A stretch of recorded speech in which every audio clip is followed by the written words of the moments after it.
శ్రీమాత్రే నమ. జయ గురు దత్తాత్రేయ నమ. ఈ వీడియోలో మనం ధనుస్సు రాశి వారికి ఫిబ్రవరి 3వ తారీఖున మారబోతున్నటువంటి అంటే మేషరాశిలో ఉన్నటువంటి గురువు అశ్విని నక్షత్రం నుంచి భరణి నక్షత్రంలోకి మారుతున్న సందర్భంగా ధనుస్సు రాశి వారికి ఏ విధంగా లాభపడే అవకాశం ఉందో ఈ వీడియోలో పరిశీలించే ప్రయత్నం చేద్దాం. గురువు భరణి నక్షత్రంలో ప్రవేశించాడు అంటే గురువు యొక్క స్టార్ లార్డు శుక్రుడు. అంటే గురువు ముందుగా శుక్రుని ఫలితాలు ఇవ్వవలసి ఉంటుంది మాట స్టార్టింగే. అటువంటి శుక్రుడు ప్రస్తుతం ధనుస్సు రాశి వారికి రాశి అందే సంచరిస్తున్నాడు. అంటే ఒక విధంగా శుక్రుడి యొక్క ఫలితాలు ధనుసు రాశి వారికి రాశిలో ఉండగా ఏ విధంగా వస్తాయి అన్న విషయాన్ని ఖచ్చితంగా జరుగుతాయి. గురువు ఖచ్చితంగా తన ఫలితాన్ని ఇవ్వడం జరుగుతుంటుంది. ఇప్పుడు కుజుడి యొక్క రాశిలో ఉన్నాడు. అందువలన డిపాజిటర్ అయినటువంటి కుజుడు మరి దశమ స్థానంలో దిగ్బలుడై ఉచ్చులో ఉన్నాడు. అంటే కంపల్సరీగా గురువుకు మంచి స్టేటస్ ఏర్పడిందన్నమాట. ఒక గ్రహం తను ఉన్నటువంటి రాశిలో ఆ రాశి యొక్క ఫలితాలు కానీ కారకత్వాలు కానీ ఇవ్వాలంటే ఆ గ్రహం ఉన్నటువంటి నక్షత్రాధిపతి అలాగే ఆ గ్రహం ఉన్నటువంటి రాష్ట్రాధిపతి శుభస్థానాల్లో ఆ స్థానం నుంచి మంచి స్థానంలో ఉంటేనే మంచి ఫలితం ఇవ్వడం జరుగుతుంది. అంటే ఇప్పుడు గురువు యొక్క స్టార్ లార్డ్ అనేటువంటి శుక్రుడు 9వ భావంలో ఉన్నాడు. అక్కడి నుంచి 9వ భావం ధనుసు రాశి వారికి రాశిభావం అంటే 9వ భావ ఫలితాలు లగ్న ఫలితాలు ఇవ్వడం జరుగుతుంటుంది. అంటే సహజంగా ధనుసు రాశి సహజ భాగ్య రాశి కాబట్టి సంపూర్ణ ఫలితాన్ని ఈ సమయంలో పొందుతారు. అలాగే స్టార్ లార్డ్తో పాటు రాశ్యాధిపతి డిపాజిటర్ అంటారు, వాడు కుజుడు దశమ స్థానంలో ఉచ్చ స్థానంలో డైరెక్షనల్ స్ట్రెంత్తో పాటు అలాగే రుచిక మహాపురుష యోగంలో ఉండడం జరిగింది. అంటే అత్యంత బలవంతుడే ఉన్నాడు. అందువలన గురువుకి గొప్ప స్టేటస్ వచ్చిందన్నమాట. అటు విజయాన్ని అదృష్టాన్ని అలాగే పదవిని ఇచ్చే ధైర్యమైన స్థితిలో ఈ గురువు ఏర్పడడం జరిగింది. ఇంచుమించుగా మనకి ఈ ఏప్రిల్ నెల 10వ తారీఖు వరకు అటు ఇటుగా మంచి ఫలితం ఇవ్వడానికి అనుకూలంగా ఉంది. మరి శుక్రుడు రాశిలో ఉండడం వల్ల జాతకుడికి మరి నూతన వస్త్రాభరణాలు, కొత్త వాహనం, అదనపు సౌకర్యాలు ఏర్పడడం జరుగుతుంది. అంటే ఒక విధంగా అతని జీవన విధానం లైఫ్ స్టైలు ఖచ్చితంగా మారుతాయి. కొత్త వాహనం ఏర్పడుతుంది, కొత్త బట్టలు ఏర్పడతాయి, కొత్త లుక్ ఏర్పడుతుంది, ముఖంలో ఒక గ్లో ఏర్పడుతుంది. ఇది సాధారణంగా ఈ ధనుసు రాశిలో పండితులు, ఉపాధ్యాయులు, విద్యావంతులు, మత ప్రబోధకులు, ప్రవచనాలు, జ్యోతిష్కులు అంటే వేదానికి సంబంధించినటువంటి వృత్తిలో ఉన్నవాళ్ళు, ధర్మాన్ని కాపాడే వృత్తిలో ఉంటారు కాబట్టి వాళ్ళకి మహాధైర్యంగా ఉంటుంది, చాలా కాన్ఫిడెన్స్తో ఉంటారన్నమాట. సో అటువంటి అద్భుతమైనటువంటి బలం ఈ రాశి వారికి ఏర్పడడం జరిగింది.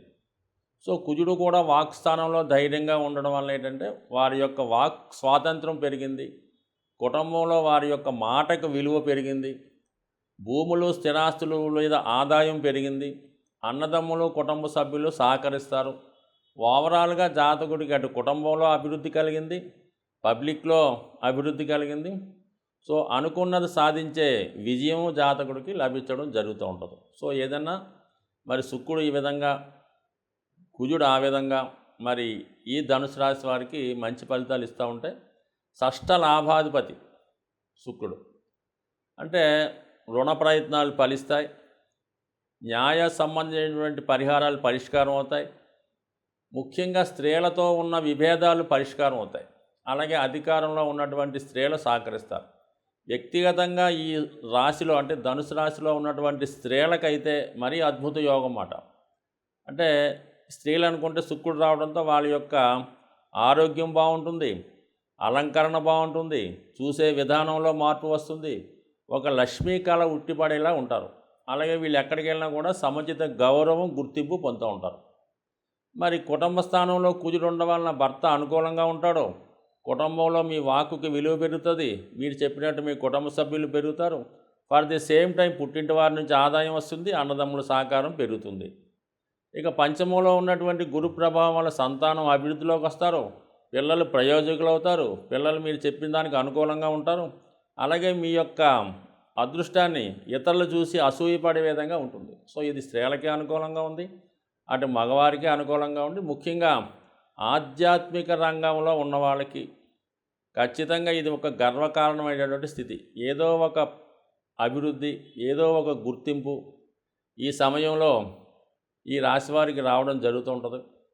సో అలాగే ఈ రాశివారికి మరి రాష్ట్రాధిపతిగా ఉన్నటువంటి గురువు శుక్ర నక్షత్రం వల్ల వివాహం సంబంధించిన విషయాల్లో, అంటే ముఖ్యంగా మరి శుక్రుడు వివాహకారకుడు, గురువు వివాహానికి అనుకూలించే గ్రహం, ఈ రెండు 5వ స్థానంలో ఉండడం వల్ల లవ్ అఫేర్స్, ఇష్టపడి పెళ్లి చేసుకున్న వారికి సక్సెస్ ఈ సమయంలో వచ్చే అవకాశం ఉంది. అంటే సాధారణంగా ఈ ధనుసు రాశి వారికి ప్రేమ వ్యవహారం ఎప్పుడూ కూడా సక్సెస్ కాదు, అది త్యాగం చేయడమో ఫెయిల్యూర్ అవడమో జరుగుతుంది. అయితే నిరంతరం అలాంటి కనీసం ఎవరో ఒకరు ఇష్టపడుతూ ఉంటారు. అంటే ఇది పంచమ స్థానం ఏంటి, కేవలం లవ్ అఫేర్సే కాకుండా మనల్ని ఆరాధించేవాళ్ళు, మనల్ని అభిమానించేవాళ్ళు, అంటే ఒక సినిమా యాక్టర్కి ఉండే అభిమానులు అవ్వచ్చు, ఒక గురువుకు ఉండే శిష్యులు అవ్వచ్చు.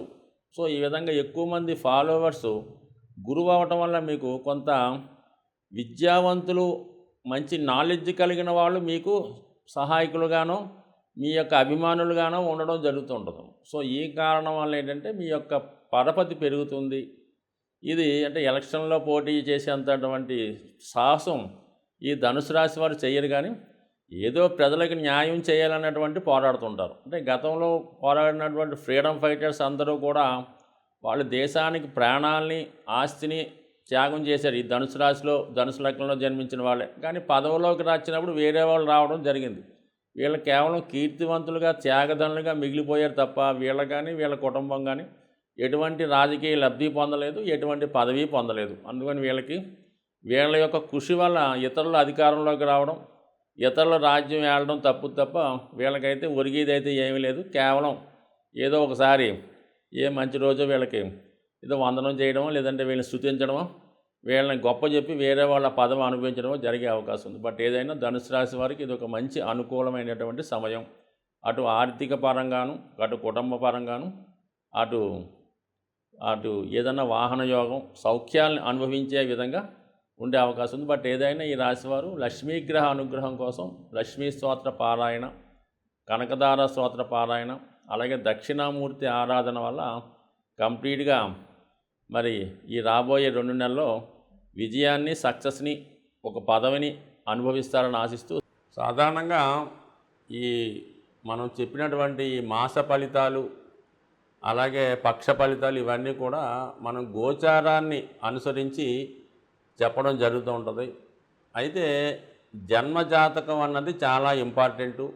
జన్మజాతకంలో జరుగుతున్నటువంటి దశలు కూడా చాలా ఇంపార్టెంట్గా జాతకుడి మీద ప్రభావం చూపిస్తుంటాయి.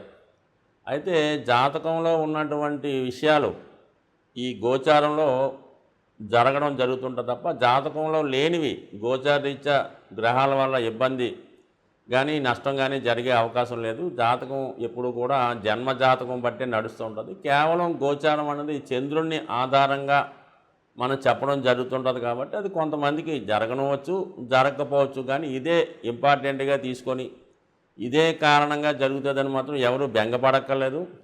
ఇదే విషయంలో మనకి ఏదో అదృష్టం కలిసి వచ్చేదని ఆనందపడవలసిన పని లేదు. ఏదన్నా యోగాలు మీ జన్మజాతకంలో ఉంటేనే గోచారంలో జరుగుతాయి. అయితే గోచారం కొంతవరకు ఏంటంటే మనం ఏదో దైనందిన జీవితంలో కొన్ని జాగ్రత్తలు తీసుకోవడానికో సుమారుగా ఇది ముఖ్యంగా ఎక్కువ అంటే ఈ గోచారంలో ఎక్కువగా మనకి ఫలితాన్ని ఇచ్చేది శనిగ్రహ ప్రభావం. అందువల్ల ఏంటంటే ఏలినాటి శని జరుగుతుంది, లేదా అష్టమ శని జరుగుతుంది, ఈ జన్మశని జరుగుతుంది. ఇలాంటి సమయాల్లో మనం ఏదైనా వ్యాపారం చేయొచ్చా, లేదంటే వివాహం చేయొచ్చా, సంతానానికి ఇది అనుకూల టైమా, ఇలాంటి విషయాలు కొన్ని కనుక్కోడానికి ఉపయోగపడతాయి తప్ప ఏదో మీ జాతక ప్రయత్నం ప్రస్తుతం మీకు ఉద్యోగం వచ్చే అవకాశం లేదంటే ఉద్యోగం ప్రయత్నం మానేయడం కానీ ఇలా జీవనోపాధికి సంబంధించిన ముఖ్యమైన నిర్ణయాలు తీసుకున్నప్పుడు జన్మజాతకాన్ని కూడా బేస్గా తీసుకొని గోచారంలో జరిగే విషయాన్ని జాగ్రత్తగా తీసుకొని ముందుకు వెళ్ళాలి తప్ప ఇదే మెయిన్ విషయమే కాదు.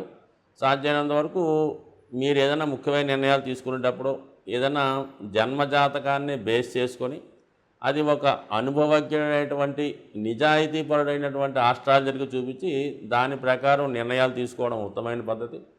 అలాగే పరిహారాలు మీకు ఏమైనా చేసుకోవలసి వచ్చినప్పుడు ప్రస్తుత పరిస్థితుల్లో మీరు స్వయంగా చేసుకున్నటువంటి పరిహారాలు మాత్రమే ఉపయోగపడతాయి తప్ప ఎవరికో డబ్బులు ఇచ్చి చేయించుకునే పరిహారాలు కానీ, అలాగే ఏదో టెంపుల్లో అభిషేకానికి డబ్బులు కట్టామన్నా కానీ అటువంటి 99% వర్కౌట్ అయితే కావు. మీరు ఎంత బిజీగా ఉన్నా సరే ఈ దైవ సంబంధించిన కార్యక్రమంలో ముఖ్యంగా నవగ్రహాల శాంతి కోసం కానీ వాటి యొక్క అనుగ్రహం కోసం కానీ మీరు పరిహారం చేయించుకోవలసి వచ్చినప్పుడు తప్పనిసరిగా మీరు హాజరవడమే ఇంపార్టెంట్ అనే విషయం.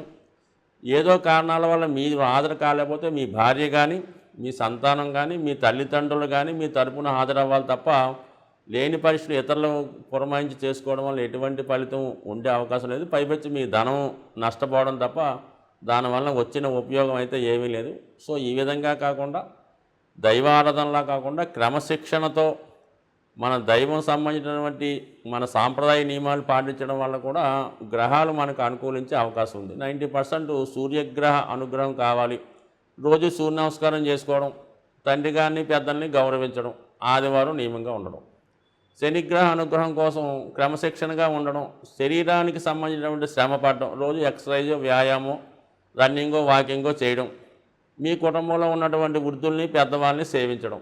అదే శుక్రగ్రహ అనుగ్రహం కోసం తల్లిగారినో అక్కగారినో భార్యనో గౌరవించడం, వాళ్ళకి ఇబ్బంది కలగకుండా ప్రవర్తించడం, అలాగే మీరు శుచిగా నియమంగా శుభ్రంగా ఉండడం, మాసిపోయిన బట్టలు చింపిడి జుత్తు కాకుండా శుభ్రమైన వస్త్రాలు ధరించి శుభ్రంగా నీట్గా ఉంటే శుక్రగ్రహ అనుగ్రహం లభిస్తుంది. ఈ ప్రతిదీ కూడా వ్యక్తిగతంగా ప్రతి గ్రహానికి పరిహారం ఉంటుంది కాబట్టి 99% వ్యక్తిగత శ్రద్ధతో చేసుకోవడం వల్లే అన్ని గ్రహాలకు సంబంధించినటువంటి వ్యక్తులు మీ కుటుంబంలోనే ఉంటారు. అలాగే మీరు చేసే ప్రతి కార్యక్రమంలో కూడా ఏదో గ్రహం ఇమిడిపడి ఉంటుంది కాబట్టి మీరు వ్యక్తిగతంగా మీ యొక్క వ్యక్తిగత పనుల ద్వారా గ్రహాలను కూడా మీరు అనుకూలంగా మార్చుకునే అవకాశం ఉంటుంది. స్వస్తి.